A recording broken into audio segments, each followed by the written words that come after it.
पत्नी के लिए पागल हो जाए कोई आदमी तो ये सही है कि गलत है? भैया बताओ। है कौन बोला? शादी हो गई तुम नहीं हो पागल?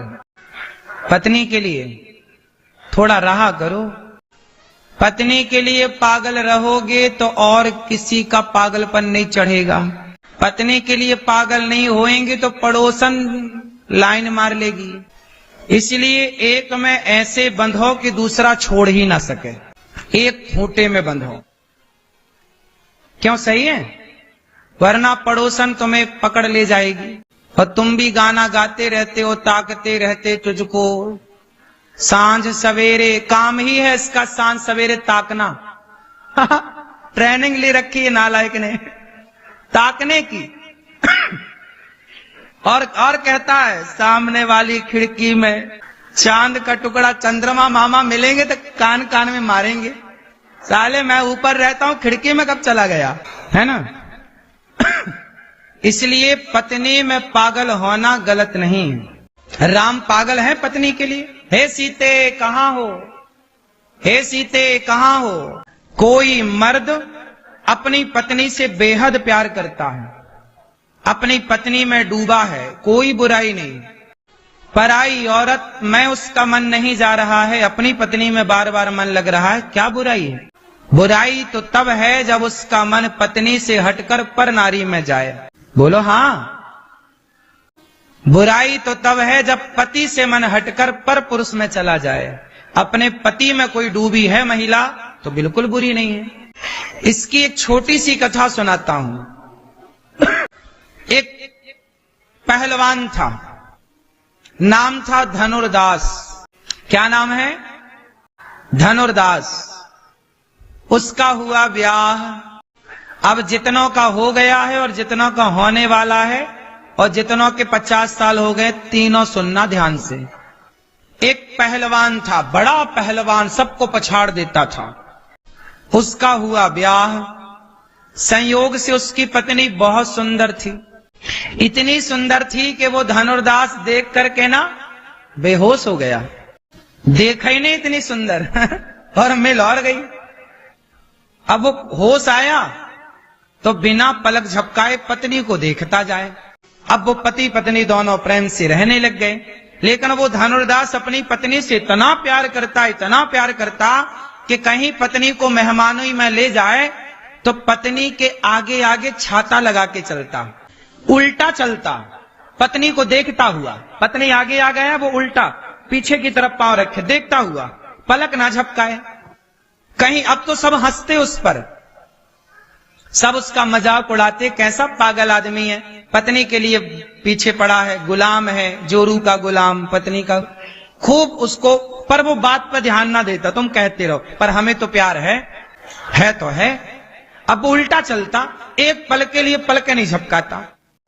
एक पल के लिए वो कहता कि मेरी पत्नी से सुंदर कोई है ही नहीं। कोई कहे धनुर्दास जरा भगवान को भी देख ले। अरे भगवान कोई मेरी पत्नी जैसे सुंदर थोड़ी है। कोई कहे कि उस स्त्री को देख कितनी, अरे वो थोड़ी मेरी पत्नी जैसी है। अब वो अपनी पत्नी को ही देखता और किसी को नहीं। बाजार जाए तो साग भाजी उसकी पत्नी खरीदे, वो साग को भी ना देखे। भोजन बनाए पत्नी तो चूल्हे के आगे उसने व्यवस्था कर रखी थी बैठने की। वो भोजन बना रही है, वो देख रहा। उसका काम था केवल उसे देखना, 24 घंटे उसे दे, एक पल के लिए अलग नहीं हुए। एक दिन क्या हुआ कि वो, ये घटना है दक्षिण की और ये सत्य घटना है। तो रंगनाथ जी के भगवान के बारे में सुना होगा आपने।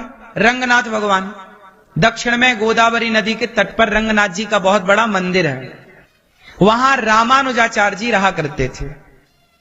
तो एक दिन रंगनाथ भगवान की यात्रा निकल रही थी। क्या निकल रही थी? यात्रा। रथ यात्रा नहीं होती, जगन्नाथ जी की रथ यात्रा निकलती है। ऐसे ही भगवान की कोई उत्सव रहा होगा तो एक यात्रा निकल रही थी भगवान जी की। उस यात्रा में उसकी पत्नी आई थी। तो पत्नी आई कि चलो, अच्छा पत्नी बड़ी भक्त थी। वो समझाती पति को कि आप हमें देखते हैं, लोग हंसते हैं, अच्छा नहीं लगता, हम मंदिर चल रहे हैं भगवान को देखना। बोले तुम देखो भगवान को, हम तो तुम्हें देखेंगे। अब वो गया मंदिर, तो पत्नी देखे भगवान को और वो छाता लगाए पत्नी पे देखे पत्नी को। सारे लोग भगवान को देख रहे हैं, यात्रा देख रहे हैं और वो देखे। तो रामानुजाचार्य जी की नजर पड़ गई। रामानुजाचार्य जी वो हैं, वो चित्र लगा हुआ आचार्य हम सबके श्री रामानुजाचार्य जी, लक्ष्मण जी के अवतार थे ये। आज से 1000 साल पहले की ये घटना है। तो इनकी नजर पड़ गई धनुर्दास पर। तो इन्होंने अपने शिष्यों से कहा कि ये कौन है? तो उनके शिष्यों ने हंसते हुए कहा, गुरुजी ये पत्नी का गुलाम है, ये पत्नी कोई देखता है, फेमस है यहां, जोरू का गुलाम इसे कहते हैं यहां। देखो आचार्य, गुरु तो गुरु होता है। हीरा हीरा हीरा है, ये तो जौहरी पहचानेगा ना। क्यों? ये हीरा है कि पत्थर है, कौन जानेगा? तो जौहरी है गुरु। रामानुजाचार्य जी ने कहा उसको बुलाओ, बुलाओ। बुलाए तो आया गुरु जी के पास, पर गुरु जी को नहीं देखा उसने, स्वामी रामानुजाचार्य जी को नहीं देखा। पत्नी आई, गुरु जी को प्रणाम किया, बोला प्रणाम करो, तो वो हाथ पीछे करके ऐसे प्रणाम कर लिया, नहीं देखा उसने। तो गुरु जी ने कहा अच्छा चल देख मत, कम से कम सुन, ये बता तू अपनी पत्नी को घर में देख, कमरे में देख, अकेले में देख, तो बात ठीक भी है। तो सबके सामने ऐसे देखता है, लोग तुझ पर हंसते हैं, तेरा मजाक उड़ाते हैं। अच्छा, तो उसने कहा गुरुजी मेरी पत्नी बहुत सुंदर है, मुझे फर्क नहीं पड़ता कि लोग क्या कहते हैं, मैं बस देखूंगा, मुझे रस मिलता है इसे देखने, मैं इसको देखे बिना रह नहीं सकता। शराबी का जैसे शराब का नशा है, जुआड़ी का जुआ का नशा, ऐसे काम ही नारी पियारी जिमे लोभ ही के प्रिय दाम। तो गुरुजी ने कहा अच्छा एक बात बता, तेरी पत्नी इतनी सुंदर है, यदि मैं तेरी पत्नी से सुंदर तुझे किसी से मिलवा दूं तो बोला धनुर्दास कौन है? बोले हमारे रंगनाथ भगवान। अच्छा, तो गुरुजी बताओ हमारी पत्नी से सुंदर है ना? वो बिल्कुल अनपढ़ आदमी था, भगवान के बारे में नहीं जानता था, क्या होते हैं भगवान, क्या होते हैं। उसका कोई दोष नहीं था, क्योंकि वो सत्संग किया नहीं, जानते नहीं कि भगवान क्या होते। आज पहली बार गुरुजी मिले तो बताए गुरुजी के भगवान बहुत सुंदर होते हैं। तो बोला अच्छा, तो क्या भगवान हमारी पत्नी से सुंदर हैं? भगवान बोले बहुत। तो तुम फिर मिलवाओ। तो बोले सवेरे की मंगला आरती में आना, सवेरे 4 बजे आना। अब 4 बजे के लिए पत्नी को तैयार किया गुरुजी ने कि तुम आना, हम इसे मिलवाएंगे। इसे आज तक ये गलत फहमी है कि मेरी पत्नी से सुंदर कोई है नहीं, मैं तुम्हें भगवान से मिलाऊंगा तब तुम्हें पता लगेगा कि नहीं, पत्नी से सुंदर तो भगवान भी है। लो भैया, वो घर चला गया और सवेरा 4 बजा सवेरे का, तो वो चला। अब रामानुजाचार्य जी रंगनाथ भगवान के पास गए। अच्छा, रामानुजाचार्य जी साक्षात लक्ष्मण जी के अवतार हैं। आज भी रामानुजाचार्य जी रंगनाथ भगवान से बात किया करते थे। क्या करते थे? बात करते थे।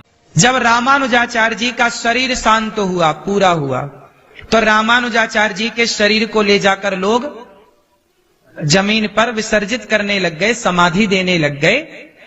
तो रंगनाथ भगवान उठकर बोले मेरे रामानुज मत जाओ। तो भक्तों ने कहा कि अब इनका तो शरीर शांत हो गया, तो बॉडी का क्या करेंगे, जलाना या गाड़ना पड़ेगा जमीन पर। तो भगवान बोले कि नहीं, मेरे सामने बिठा दो। आप आश्चर्य मानेंगे, विज्ञान साइंस के युग में हम सब जी रहे हैं। आज साइंस के लिए चुनौती है। आज इस बात को 1000 साल हो गए।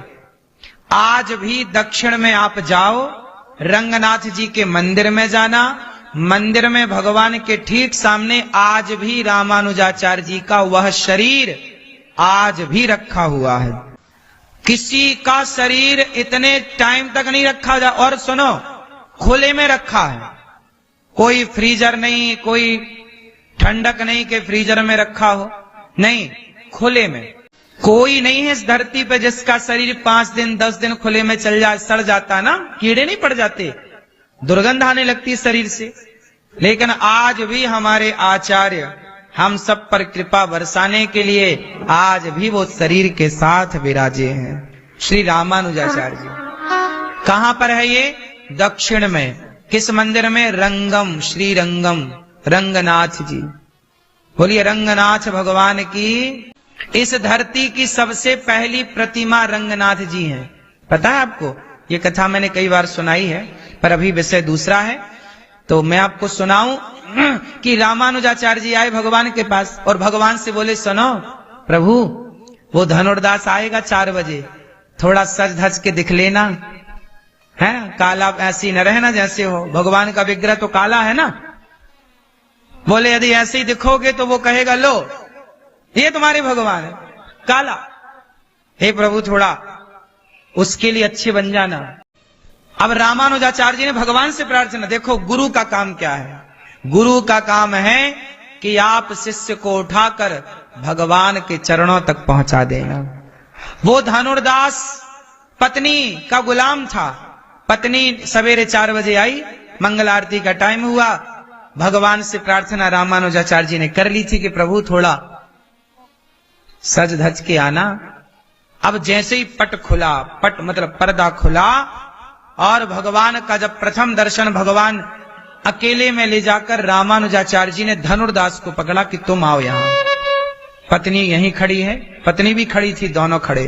बोले एक बार अब पत्नी को ना देखकर सामने देखो। और ज्यों धनुर्दास ने देखा तो रामानुजाचार्य जी के कहने से भगवान प्रकट हुए, और भगवान श्रीमन नारायण जरा जो मुस्कुराए भगवान को देख करके, तो वो लिपट गया चरणों से भगवान के। जिसकी रचना इतनी सुंदर, वो कितना, जिसने तेरी पत्नी इतनी सुंदर बनाई धनुर्दास, जिसने तेरी पत्नी इतनी सुंदर बनाई, वो बनाने वाला विधाता देखा तो नजर नहीं हटी, लौट गया प्रभु अब हमें ना छोड़ो। तब रामानुजाचार्य जी के भगवान को प्रणाम किया, गुरु जी को गुरु जी आपने मेरी आंखें खोल दी। ये कौन है?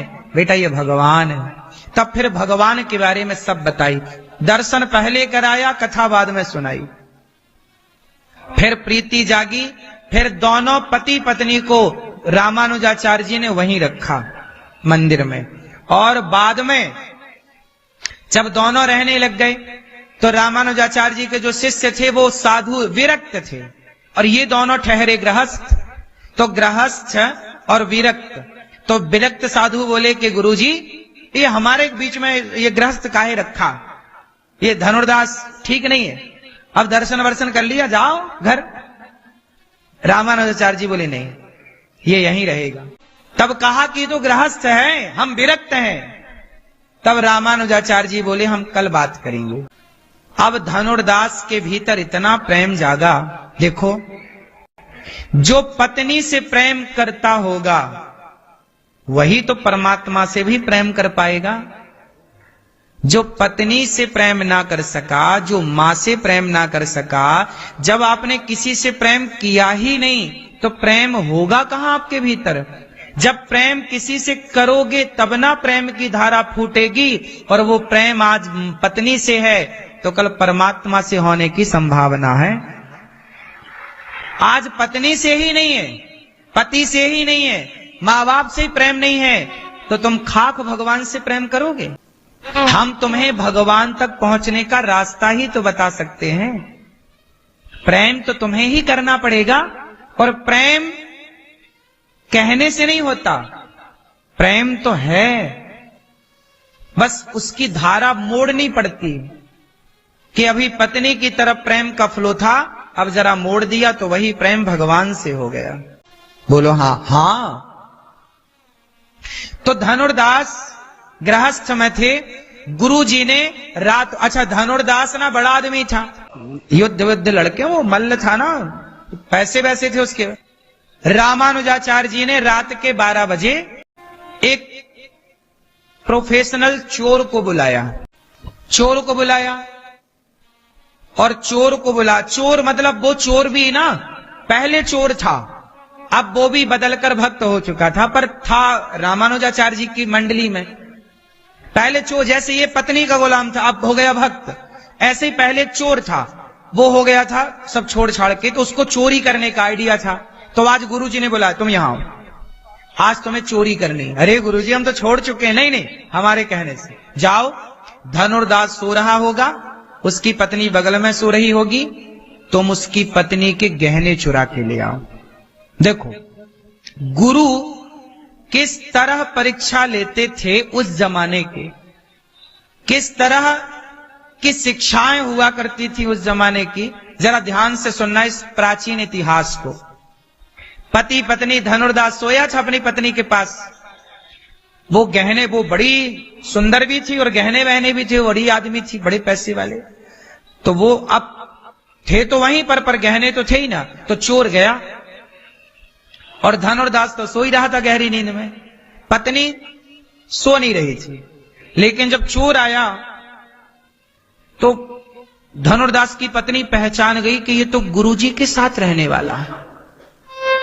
समझ गई धनुर्दास की पत्नी कि हो सकता है मंदिर में कुछ पैसे की कमी होगी, भोग आरती की कोई कमी होगी, भगवान के भोग आरती में कोई कमी होगी, तो शायद धन कम होगा इसलिए ये आए हैं। तो ये तो मेरा सौभाग्य कि मेरा पैसा आज मंदिर में लगेगा। तो पत्नी जाग रही थी पर उसने सोने का नाटक किया। चोर आया और उसने कान के झुमके खोल लिए, गले का हार उतार लिया। तो जब एक तरफ का झुमका उतार लिया और कुछ हार वार उतार लिए, तो धनुर्दास की पत्नी को लगा कि मैं करवट लूंगी तो इस तरफ का भी ये झुमका उतार लेगा, क्योंकि मैं जाग जाऊंगी तो ये भाग जाएगा। तो उसने करवट ली और जब करवट ली तो चोर को लगा कि जाग गई, तो वो भाग गया। जब भागा तो ये तो रात की घटना थी, चोर आ गया, गुरुजी को दिया कि गुरुजी ये झुमका लाया हूं, ये हार लाया हूं। गुरुजी ने कहा रखो। सवेरे क्या हुआ कि जो साधु थे ना उनकी लंगोटी चुरवा ली। गुरुजी ने कहा कि सब साधुओं की लंगोटी चुरा लो। चोर से कहा सबकी लंगोटी चुराओ और इनकी टॉवेल चुरा लो। साधु के पास क्या है, लंगोटी के सिवा। अब जब सवेरे साधु जागे तो वो सारे वो विरक्त त्यागी जो संत थे सब लड़ने लगे, हमारी लंगोटी तूने चुरा ली। वो लंगोटी के लिए लड़ाई, तैने मेरी लंगोटी चुराई, मेरी टॉवेल चुराई। तब तक सवेरा हुआ तो धनुर्दास की पत्नी अपने सारे जेवर, सारा सोना, सारी चांदी, सारा पैसा थाल में रखा और लाकर गुरुजी के चरणों में रख दिया। गुरुजी कल यहां से एक सेवक आया था, तो ये तो मेरा सौभाग्य है कि मेरा पैसा इस मंदिर में सेवा में, भगवान जी की सेवा में लगे। भगवान से बड़ी संपत्ति क्या होगी। जिसका मन भगवान में लग जाए साहब, जो प्रभु को सर्वस्व मान ले, तुम पायो जी मैंने राम रतन धन पायो। राम को पाने के बाद क्या पाना शेष रह जाएगा, ये बताओ। फिर क्या कामना है। क्या हुआ, जब पत्नी ने समर्पण किया कि गुरुजी ये सोना चांदी आप रखो, तब गुरुजी ने बुलाया अपने चेलों को, शिष्यों को, जो कह रहे थे कि ये तो गृहस्थ हैं तो इनको क्यों रखे हो। तब गुरुजी ने कहा देखो ये गृहस्थ में रहकर भी तुम साधुओं से ज्यादा विरक्त हैं, इसलिए आज से मंदिर की पूजा मैं धनुर्दास को देता हूं। तब रामानुजाचार्य जी ने मंदिर का पुजारी किसे बनाया, धनुर्दास। देखो कि तुम विरक्त होकर भी तुम अपना मन लंगोटी से ना हटा पाए, और ये गृहस्थ होकर भी अपने मन को सोना चांदी से हटाकर भगवान में मन लगा चुके हैं। ये योग्य है।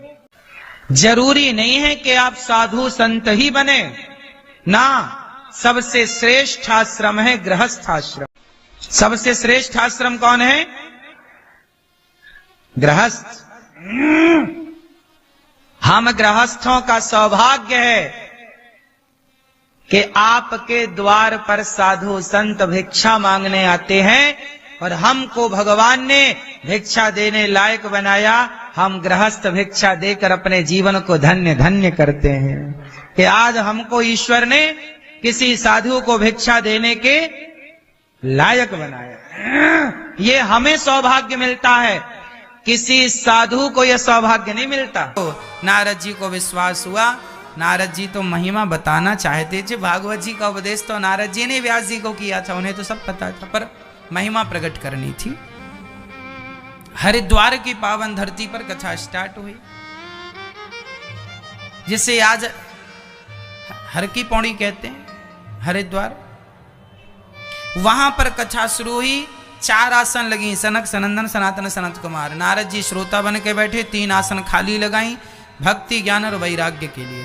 कथा हो रही जी हरिद्वार में और भक्ति ज्ञान वैराग्य वृंदावन में छे। इनके नाम से जब भागवत वहां हुई तो इनका दुख यहां दूर हो गया। आप धरती में कहीं भी होते हैं, आपके नाम से जब भागवत जी की पोथी होती है तो आपका दुख दूर हो जाता है, आप कहीं भी क्यों ना हो। इसलिए भागवत कहीं भी रह के आप अपने संकल्प से सुन सकते हैं। भक्ति महारानी ने सुना, इनके संकल्प से वहां हुई, हो गया काम। भागवत जी की महिमा हुई सदा सेव्या, सदा सेव्या श्रीमद् भागवती कथा। भागवत जीवन में कितनी बार सुननी चाहिए मेरी माँ? 1 बार 2 बार, कितनी बार? राम राम रटते रहो जब तक घट में प्राण, कभी तो दीन दयाल के भनक पड़ेगी कान। भगवान का नाम कब तक जपें? जब तक श्वास है। तो भगवान का नाम निरंतर जपते रहो, जपते रहो। अच्छा, जब निरंतर जपेंगे तो क्या होगा? भागवत जब बार बार भक्ति महारानी ने जब सुनी, सदा सेव्या प्रकट होकर ताता थैया करके नाचने लगी। और नाचती हुई क्या कहने लगी? क्या कहने लगी जानती हो मैया? भक्ति महारानी कहने लगी, कीर्तन है, इस कीर्तन को किसने प्रकट किया है? भक्ति महारानी का यह कीर्तन है। इस कीर्तन को सबसे पहले किसने प्रकट किया? भक्ति महारानी यही गाती हैं। क्या? श्री कृष्ण गोविंद हरे मुरारी, हे नाथ नारायण वासुदेव। इस कीर्तन में भगवान के कितने नामों का उच्चारण है सुनो। श्री कृष्ण। श्री कृष्ण का अर्थ क्या है? पहले मैं इतनी बात करूं, श्री कृष्ण का अर्थ क्या है? श्री मतलब राधा, श्री मतलब लक्ष्मी, श्री मतलब सीता। यदि राम के आगे श्री राम श्री लगा है तो वह श्री का अर्थ सीता होगा। यदि श्री कृष्ण है तो उसका अर्थ राधा होगा। और श्रीमन नारायण, नारायण के आगे श्री लगा है तो श्री का अर्थ क्या होगा? क्योंकि ये तीनों एक ही शक्ति हैं, चाहे राधा शक्ति, चाहे सीता शक्ति, चाहे लक्ष्मी, यह तीनों शक्ति श्री शक्ति है। श्री मीन्स लक्ष्मी। तो यहां पर श्री कृष्ण, श्री मतलब राधा सहित कृष्ण, श्री कृष्ण गोविंद। गोविंद भगवान का नाम। श्री कृष्ण गोविंद हरे मुरारी। देखो भगवान के हर नाम का उच्चारण करना चाहिए। श्री कृष्ण गोविंद हरे मुरारी, हे नाथ। भगवान का नाम है, नाथों के नाथ है ना। हे नाथ, हे नाथ मैं आपको कभी भूलू नहीं। बोलो हे नाथ। हे नाथ, नाथ मीन्स ईश्वर को संबोधन है, नाथ। हे प्रभु आप मेरे नाथ हैं, इस अनाथ के नाथ आप हैं। श्री कृष्ण गोविंद हरे मुरारी। आप रोटी बनाती रहा करो मैया और कीर्तन करती रहा करो। श्री कृष्ण गोविंद हरे मुरारी, हे नाथ नारायण। देखो इसमें नारायण शब्द भी है। भगवान कृष्ण का एक नाम नारायण भी है, क्योंकि नारायण ही तो कृष्ण है, इसलिए नारायण। श्री कृष्ण गोविंद हरे मुरारी, हे नाथ नारायण वासुदेव। वासुदेव नाम क्यों पड़ा भगवान का? क्योंकि वसुदेव जी के पुत्र हैं, वसुदेव से वासुदेव, भगवान का नाम है वासुदेव। द्वादशाक्षर मंत्र में वासुदेवाय नमः है ना, ओम नमो भगवते वासुदेवाय। तो वो वासुदेवाय उठा के भक्ति महारानी ने यहाँ जोड़ दिया। तो ये जो श्री कृष्ण गोविंद हरे मुरारी हे नाथ नारायण वासुदेव है, यह मंत्र सर्वश्रेष्ठ मंत्र है। आप काम करती हुई मैया झाड़ू पोंछा बर्तन चौका कुछ भी करो, और बस नहाते हुए भी गाते रहो, श्री कृष्ण गोविंद हरे, हे नाथ नारायण वासुदेव। श्री कृष्ण गोविंद हरे मुरारी, हे नाथ नारायण वासुदेव। श्री कृष्ण गोविंद हरे मुरारी, हे नाथ नारायण वासुदेव। श्री कृष्ण गोविंद हरे मुरारे, हे नाथ नारायण वासुदेव। मैया ओ मेरी माँ, बोल दो मेरी माँ। मैया यहाँ देखो, ओ मैया, ये मैया को बोलो, मैया बोलो, ये मैया को बोलो, मेरी तरफ देखें। मैया बोलो श्री कृष्ण, बोलो श्री कृष्ण, जोर से बोलो, देखो आवाज ही नहीं निकल रही आपकी। लड़ने को कह दो तो अभी खूब आवाज निकलेगी। श्री कृष्ण, और जोर से श्री कृष्ण, केवल श्री कृष्ण बोलो, श्री कृष्ण, श्री कृष्ण, श्री कृष्ण गोविंद गोविंद हरे हरे मुरारी मुरारी, हे नाथ हे नाथ हे नाथ नारायण नारायण वासुदेव। कोई अब आपसे पूछेगा कि भक्ति का कीर्तन कौन सा है, तो क्या बोलेंगे? क्या बोलेंगे?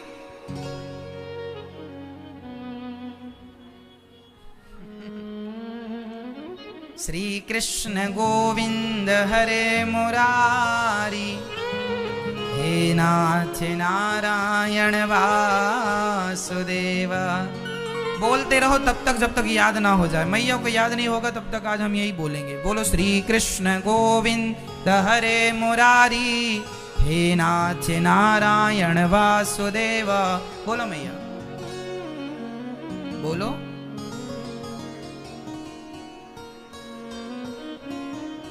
श्री कृष्ण, आप बोलिए श्री कृष्ण गोविंद हरे।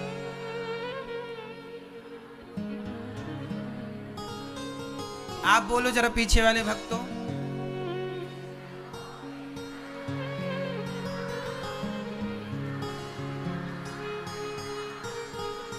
सबको याद है। मैं आप भी याद कर लेना, कल सुनेंगे हम आपसे मंच में बुला के, ठीक है? आज रात में याद कर लेना। आज सब लोग मिलके इनको कीर्तन ये वाला सिखा देना, कल मैं मंच में बुला के सुनूंगा आपसे, ठीक है मैया? नहीं याद करोगी?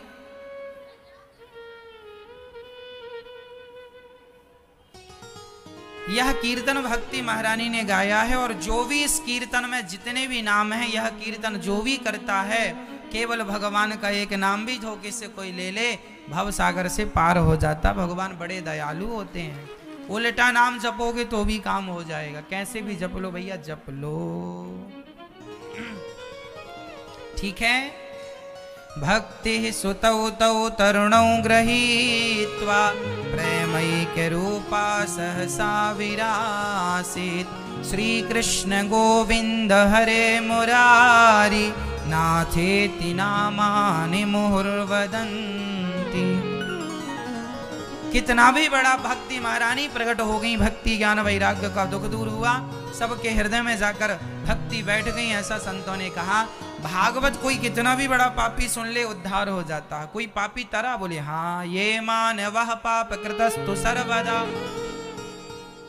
सदा दुराचार रता विमार्गिकाः क्रोधाग्निदग्धः कुटिलाश्च कामिनः सप्ताह यज्ञेन कलौ पुनन्ति ते। कितना भी बड़ा पापी है भागवत से तर जाएगा कोई तरह। हाँ, धुंधकारी, धुंधकारी नाम का एक पापी था। मैया धुंधकारी को जानती हो? मोबाइल पर नहीं देखेगा वो, मोबाइल पे सर्च करने लगे अब धुंधकारी, नहीं आएगा बेचारा, तर गया ना, इसलिए हम नहीं कहीं हैं। धुंधकारी, भाई आप लोग धुंधकारी को जानती हो? नहीं, आप मैया जानती हो धुंधकारी को? मैया आप जानती हो धुंधकारी को? मैया आप जानती हो? आपके पड़ोस में ही था धुंधकारी? हाँ, मैया जानती है। हाँ, पड़ोस में ही रहता था। तभी है कि गया? चला गया। मैया ने उद्धार करा दिया उसका। धुंधकारी नाम का एक पापी था।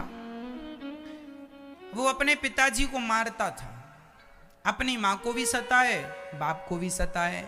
आजकल की औलाद ऐसी होती है ना, माँ बाप को सताती है। तो जो बेटा अपनी माँ को सताए, बाप को सताए, वह प्रेत योनि में जाता है। जो बेटा अपने माँ बाप को सताता है वह क्या बनता है? प्रेत। क्या बनता है? जोर से। और जो बहू अपने सास ससुर को सताती है वह चुड़ैलन बनती है, पिशाचनी, डाकनी, पिशाचनी। तो आपको चुड़ैलन तो नहीं बनना, इसलिए सास ससुर की सेवा किया करो, सास के पांव दबाओ, सास की सेवा करो। कई बार बहुएं सास की सेवा करती नहीं है, अकेली बना के बुढ़ापे में मैया खाती बनाती रहती है, बहू पूछती भी नहीं है। तुम जब मरोगी तो बिल्कुल चुड़ैलन बनोगी निश्चित। जो बड़ों की सेवा नहीं करते, बड़ों का सम्मान नहीं करते। धुंधकारी ने अपने माँ बाप को मारा तो प्रेत बना, ये शास्त्र प्रमाण है ना। तो पुरुष लोग तो भूत बन जाते हैं, महिलाएं, इसलिए हनुमान चालीसा में भी जिक्र है, भूत पिशाच, भूत पिशाच निकट नहीं आवे, महावीर जब नाम सुनावे। तो भूत पिशाच होते हैं तब तो लिखा गया है ना कि निकट नहीं आते। होते नहीं तो लिखने की जरूरत क्या थी गोस्वामी तुलसीदास जी को। तो भगवान का नाम जहां होता है वहां भूत प्रेत नहीं होते, पर प्रेत योनि होती है। आपको भूत प्रेत देखना है, मेहंदीपुर बालाजी चले जाइए, वहां तो चुड़ैलन भी मिल जाएंगी आपको। सास ससुर की सेवा करती नहीं है, बाद में फिर नाचती फिरती हैं।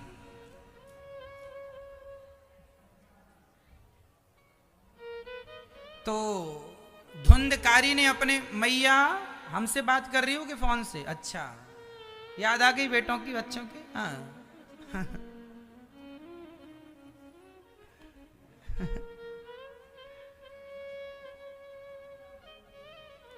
तो धुंधकारी अपने पिता को बड़ा सताता था। एक दिन पिता से बोला चलो पूरे पैसे निकालो। पिता ने कहा तूने सारा गवा दिया, जुआ खेल गया, कहां से लाए? कुछ तो लाओ। नहीं दिया तो लाठी उठाई और पिता को खूब मारा धुंधकारी ने।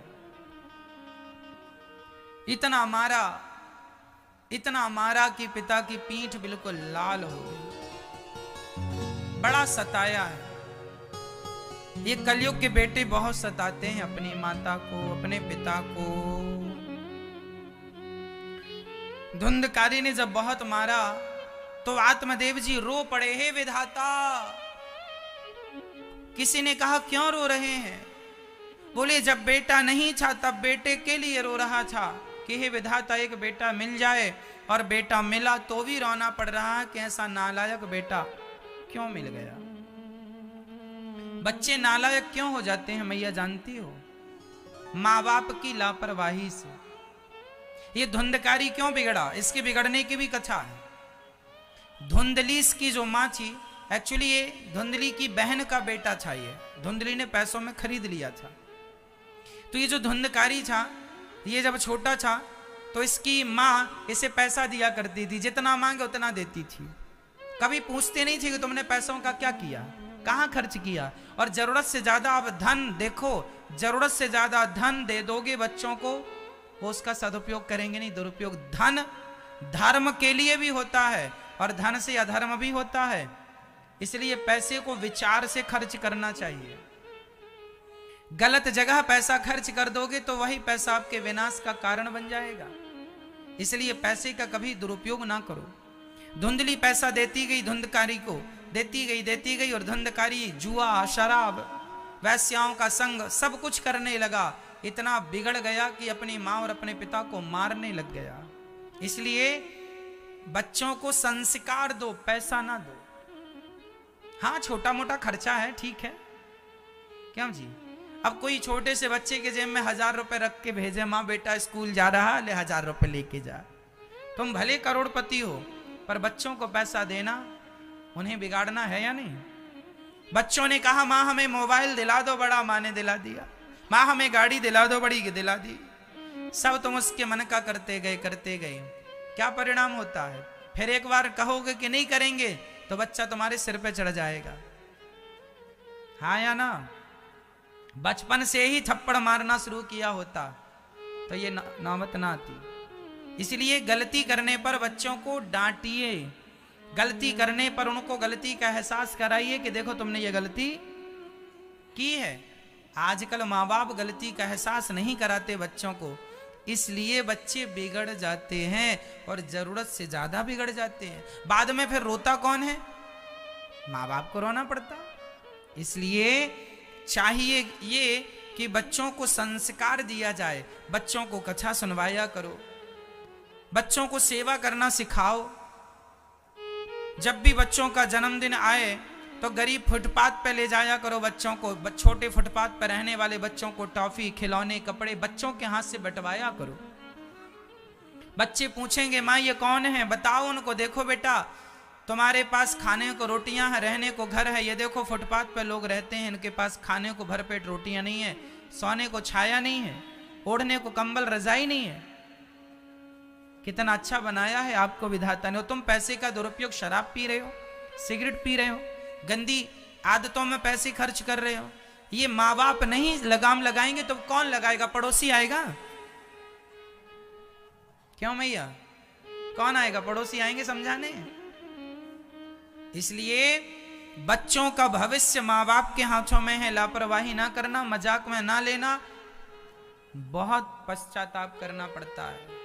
आपकी गलती आपको सारी जीवन रुलाएगी। हाँ या ना? इसलिए गलती ना करना मेरी माँ। धुंधकारी की माँ ने गलती की, पैसा मांगा, दे दिया, हिसाब किताब लिया नहीं, उल्टे सीधे जगह खर्च किया, बिगड़ गया। अब तो इतना बड़ा हो गया माँ बाप को मारने लग गया। काश संस्कार दिए होते तो आज ये नौबत ना आती। पढ़ाया होता ना, तुमने रामायण पढ़ाई होती कि देखो एक राम थे जो अपनी माँ की आज्ञा मान के वनवास चले गए। कोई सवाल जवाब नहीं किया माँ कैकेयी से तुमने वनवास क्यों भेजा, कोई किंतु नहीं, कोई परंतु नहीं। क्यों जी? हुआ था? राम जी ने कोई किंतु परंतु किया था? माँ ने कह दिया कैकेयी माँ ने वनवास जाना है, राम जी चले गए। सिखाओ बच्चों को, देखो ये होती है माँ की भक्ति। पिता की आज्ञा मानकर, पिताजी की आज्ञा से, माँ की आज्ञा मानकर, माँ की आज्ञा से राम जी निकल गए। अपने माँ बाप पर एक भी सवाल खड़ा नहीं किया। और लक्ष्मण जी ने कहा था सुमंत्र जी जा रहे हो, कह देना दशरथ जी से, अब वो हमारे कोई बाप आप नहीं है, अब तो उनका एक ही बेटा है केवल भरत, एक ही पत्नी है कैकेयी। राम जी ने डांटा, लक्ष्मण तुम अपने पिता के लिए ऐसे शब्दों का प्रयोग कर रहे हो। लक्ष्मण जी ने कहा भैया आपको कितना कष्ट दिया है कैकेयी और दशरथ जी ने। राम जी ने कहा बेटा भैया लक्ष्मण वो तुम्हारे पिता हैं, कैकेयी हमारी माँ है, कुछ भी किया उन्हें हमारे साथ, पर हमें ये अधिकार नहीं है कि हम उनके लिए अपशब्द का प्रयोग करें। क्या धर्म था देखो जरा। ये भारत है, ये भारत की बातें हैं। ऐसा बेटा चाहिए, ये नहीं कि माँ बाप की छाती पे चढ़ जाए। गलती कहां होती है? तुमने पढ़ाया कब रामचरितमानस बच्चों को? तुमने कब राम जी वाले संस्कार दिए हैं बच्चों को? राम जी वाले संस्कार दिए नहीं, रावण वाले दिए हैं तो रावण बन चुका। काश राम जी वाले संस्कार दिए होते बच्चों को तो राम जी बनते। गलती ना करना मेरी मां, रोते रोते तुम्हारे आंसू खत्म हो जाएंगे। खून ही आंसू बन के निकलेगा, जिसे कहते हैं खून के आंसू रोना। तुम्हारी लापरवाही तुम्हें रुलाएगी यदि नहीं समझे तो। इसलिए लापरवाही नहीं, बिल्कुल अपने घर का कानून कठोर कर लो। बच्चों के प्रति कोई लापरवाही नहीं, गलती करते हैं प्यार से समझाओ। हरि ने अपने पिता को बहुत मारा। धुंधकारी के प्रताड़ित करने पर गौकर्ण जी ने समझाया। कह दिया गौकर्ण जी ने, पिताजी आप कहते हैं ये मेरी पत्नी है, ये मेरा पुत्र है, यह अज्ञान त्याग दीजिए। ये शरीर किराए का है, इसे ही हम अपना नहीं कह सकते। ये शरीर हमारा मैया जी किराए का है, आज है कल रहेगा, गारंटी नहीं है। गौकर्ण जी के दिव्य ज्ञान से आत्मदेव जी की परम गति हुई, परम धाम की प्राप्ति हुई। धुंधकारी ने मां को मारा, मां कुएं में कूद कर मरी। 5 वैश्याओं के संग धुंधकारी रहने लग गया। धुंधकारी 5 वैश्याओं का भरण पोषण करता, 5 ने गला दबाकर धुंधकारी को मारा और धुंधकारी प्रेत योनि में चला गया। तब गौकर्ण जी ने भागवत जी सुनवाई। धुंधकारी को बांस की गांठ में आकर बैठा। पहले दिन की कथा से बांस की पहली गांठ खुल गई, दूसरे दिन की कथा से दूसरी गांठ, तीसरे दिन की कथा से तीसरी, 7 दिन की कथा से बांस की सभी ग्रंथियां खुल गईं और एक दिव्य पुरुष भगवान के धाम को चला गया। कथा गांठ खोलती है। ये कौन सी गांठ है? काम की, क्रोध की, लोभ की, मोह की, अहंकार की, ये जो हमारी अज्ञान की गांठें हैं, यह कथा खोल देती है। धुंधकारी जैसा महान पापी भागवत सुन के तर गया। गौकर्ण जी ने तुरंत भागवत फिर से सुनवाई। पशु पक्षी परम धाम को गए। भागवत श्रवण करने से धुंधकारी की तो सदगति हुई। जिन्होंने पशु पक्षी, एक चींटी के कान में भी कथा, यहाँ जितने लोग बैठे हैं, जितने लोग सुन रहे हैं, अरे कोई चींटी भी होगी तो वह कथा के प्रभाव से, भगवान के नाम शब्द के प्रभाव से किसी के कान में धोखे से राधा नाम चला जाए, कृष्ण नाम चला जाए, उसकी सदगति हो जाती है। नाम की बड़ी महिमा है। गौकर्ण जी को भगवान ने हृदय से लगाया। 7 दिन की कथा की अब मैं विधि आपको दे रहा हूं। श्रोता कैसा हो, वक्ता कैसा हो। विरक्तो वैष्णवो विप्रो वेद शास्त्र विशुद्धिकृत। वेद शास्त्र का ज्ञानी वक्ता होना चाहिए। श्रोता कैसे हो? केवल कथा सुने, सिर्फ मन लगा के सुने। वह श्रोता हो जो केवल कथा का रस ग्रहण करे। सारम सारम समुद्रतम, सार सार को ग्रहण करें, वह श्रोता होने चाहिए। जैसे कि आप लोग हैं कथा का सार ग्रहण करने वाले। नारद जी ने कथा सुनी, भगवान प्रकट होकर नारद जी को हृदय से लगाते हैं। सनकादियों ने जहां जहां जब जब कथा हुई वहां वहां भगवान ने प्रकट होकर के भक्तों का दुख दूर किया है। सो आज भी कथा की शुरुआत है। 7 दिन में आपको मैं विश्वास से कहता हूं कि आपको भी ईश्वर का अनुभव इन्हीं 7 दिनों में होगा। वहां भगवान प्रकट हुए, नारद जी कीर्तन करने लगे, झूमने लगे। जन्माद्यस्य यतोऽन्वयादितरतस् चार्थेषु भिज्ञः स्वराट् तेने ब्रह्म हृदय कवये मुह्यन्ति यत्सूरयः। तेजो वारि मृदां यथा विनिमयो यत्र त्रिसर्गो मृषा धाम्ना स्वेन सदा निरस्तकुहकं सत्यम परम धीमहि। जिस परमात्मा के द्वारा सृष्टि उत्पन्न पालन संहार उन भगवान को सत्य स्वरूप जानकर नमस्कार करते हैं। धर्मः प्रोज्झित कई तवोत्र परमो निर्मत्सराणाम सताम वेद्यम वास्तवमत्र वस्तु शिवदम तापत्रयोन्मूलनम। जब भागवत श्रवण करने का आपका मन बनता है, उसी क्षण तत्क्षण भगवान हृदय में शुश्रूषुभिस्त क्षणात् उसी क्षण भगवान हृदय में प्रकट हो जाते हैं। भागवत कोई सुनने आज गया नहीं, केवल जाने का मन बनाया है। आपने टीवी पर भागवत सुनी नहीं, सुनने का मन बनाया है। आपने यूट्यूब पर आप भागवत सुने नहीं, सुनने का आज मन बनाए। प्रश्न है, मनुष्य का धर्म क्या है? बताइए, मनुष्य का धर्म क्या है? मैया जी बताओ, मनुष्य का धर्म क्या है? परहित सरिस धर्म नहीं भाई, पर पीड़ा सम नहीं अधमाई। हमारा धर्म है परहित करना। क्या करना? परहित करना, परोपकार करना। इसलिए परोपकार करना चाहिए। और परोपकार क्या है? आप लोग जो वृद्ध माओं के लिए अपना सहयोग भेजते हैं, माओं के लिए, अन्य क्षेत्र के लिए, यही सबसे बड़ा परोपकार है और यही सबसे बड़ा धर्म है जो आप लोग करते हैं। वही धर्म। धर्म है न दूसर सत्य समाना। सत्य बोलने की आदत बनाइए। हम छोटी छोटी बातों में झूठ बोल देते हैं, जबकि हमारा देश दानवीर सत्यवादियों का देश रहा है ना? सत्य के लिए प्राण चले जाएं पर सत्य ना जाए।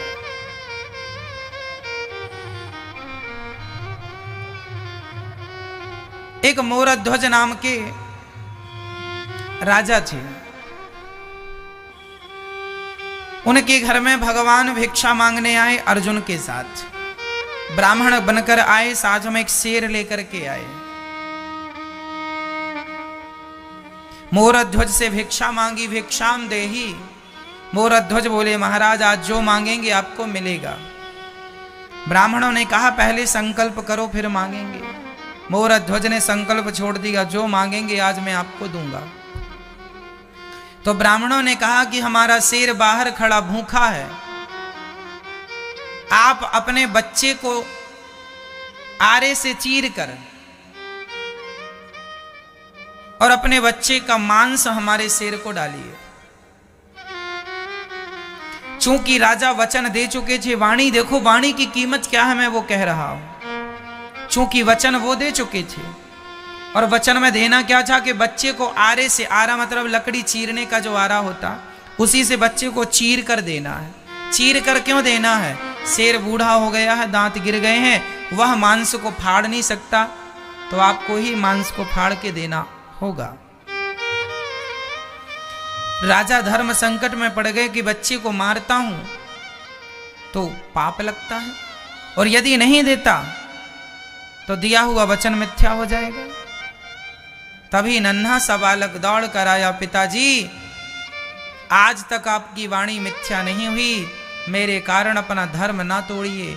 पुत्र चला गया पिताजी तो वापस आ जाएगा, पर धर्म चला गया तो वापस नहीं आएगा। इसलिए आज पुत्र की रक्षा नहीं, आज आप धर्म की रक्षा कीजिए। धर्मो रक्षति रक्षिता। जो धर्म की रक्षा करता है, धर्म उसकी रक्षा करता है। खड़ा हो गया मोरध्वज, आरा बुलाया गया, आरे से चीर कर बच्चे को चीरने लगे। आज पूज्य श्री अनिरुद्धाचार्य जी महाराज ने हम सभी लोगों को बहुत ही उत्तम एवं शिक्षाप्रद कथा सुनाई है।